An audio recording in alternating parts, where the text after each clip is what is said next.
ఈరోజు హీరో సాయి కార్తిక్ ఈ ఫంక్షన్కి. సో యాక్చువల్లీ నా సినిమాలో డ్యూయెట్లు ఉండవు, మీకు అందరికీ తెలుసు. డ్యూయెట్లు అంటే పర్సంటేజ్ ఎక్కువ స్టోరీ టెల్లర్సే ఉంటాయి. మేము వేసుకొచ్చాము కూడా అంతే, ప్రతి సాంగ్ కూడా స్టోరీ టెల్లర్. సో నేను first Sai Karthik is a commercial music director, అంత రాకీగా ఉంటాయి. కానీ నా సినిమాలు అలాగ ఉండవు సాయి అన్న. అంటే సరే ఏంటి కథ చెప్పి మొత్తం ఇన్వాల్వ్ చేసి ఆ సాంగ్లో వచ్చే షార్ట్స్ అవి ఎక్స్ప్లెయిన్ చేస్తే అప్పుడు తన ఫీల్డ్లోకి వెళ్ళి పర్ఫెక్ట్ పంచ్. ఈరోజు నేను ట్రైలర్ చూస్తున్నప్పుడు కూడా ఆర్ఆర్ ఆల్రెడీ సినిమా ఆర్ఆర్ చేసాం, కానీ బట్ డెఫినెట్గా ది బెస్ట్ సాంగ్స్ ఇచ్చాడు. సో నేను రియల్లీ నేను తనకి ఎప్పుడు కూడా రుణపడి ఉంటాను. ఈ సినిమా గురించి చెప్పాలంటే ప్రియతమా నీ వద్దట కుశలమ్మ చాలా బ్యూటిఫుల్ ఎక్స్ప్రెషన్. ఈ సినిమా ద్వారా నేను కూడా చాలా మందికి అడుగుదాం అనుకుంటున్నాను ఇదే.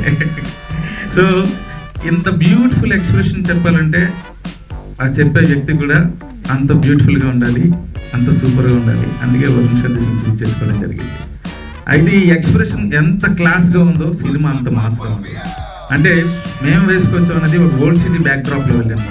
ప్రీతమ నీ విధంగా ఎంత క్లాస్గా ఉంటుందో సినిమా అంత మాస్గా ఉంటుంది. కంప్లీట్ టౌన్ అట్మాస్ఫియర్ సినిమా, చాలా అద్భుతమైన సినిమా.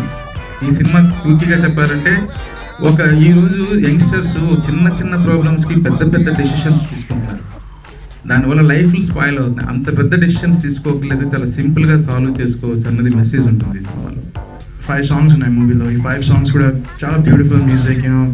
నిజంగా నేను సాయికి పెద్ద ఫ్యాన్ అయిపోయాను. అండ్ ఇప్పుడు నెక్స్ట్ మూవీ కూడా సాయి చేస్తున్నాను నాకు. అండ్ మళ్ళీ కొత్త బంగారు లోకం తర్వాత రాజమండ్రిలో షూటింగ్ చేశాము. ఆల్మోస్ట్ ఒక 9 రోజులు ఉన్నాం రాజమండ్రిలో.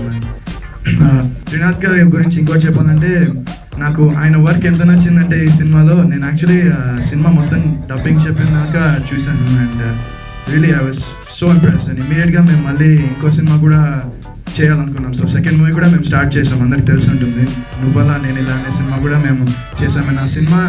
ఆ సినిమా చేసేటప్పుడు నాకు జస్ట్ ఒక 1 లైన్ చెప్పాను ఆయన. నేను ఆయన కథ కూడా అడగలేదు, బికాజ్ నేను అంత కాన్ఫిడెంట్ ఆయన ఆయన డెఫినెట్గా ఈ ఇయర్లో ఆయన కూడా డెఫినెట్గా పెద్ద డైరెక్టర్ అవుతారు అని నేను మనస్ఫూర్తిగా కోరుకుంటున్నాను. అండ్ అలాగే మా cinema heroines Hasika and Komal ఇద్దరు they gave 100%. వాళ్ళు they didn't act in their characters, they lived their characters. So seriously they did a fantastic job. And వాళ్ళిద్దరు కూడా welcome to the industry, and I hope you guys have bright futures ahead. And so అలాగే సెలవు తీసుకున్నాను. Thank you.